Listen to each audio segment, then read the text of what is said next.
60 anyos na nanutok ng baril sa isang babaeng tindera, arestado. Nako, nakuha pa yung kanyang baril. May lisensya ba? Alamin natin mula kay Danny Kumilang, RH37. Danny, good morning. Arestado na din Lupian PNP ang 60 anyos na lalaki matapos umano nitong tutukan at takutin ang isang babaeng tindera alas 9 ng umaga sa Barangay Santo Niño, Dinalupian, Bataan.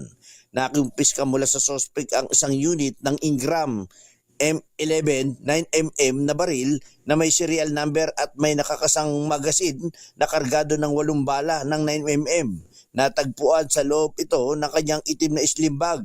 Nabigo ang suspect na magpakita ng anumang legal na dokumento para sa naturang baril dahilan upang siya ay arestuin at kasuhan ng grave threat at paglabag sa Republic Act 10591 o Comprehensive Firearms Ammunition Regulation Act.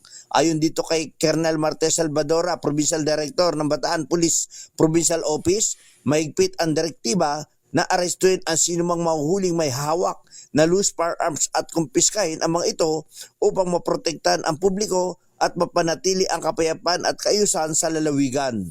Danny Kubilang, RH37, DCRH, una sa Pilipinas, una sa Pilipino. Maraming salamat, Danny.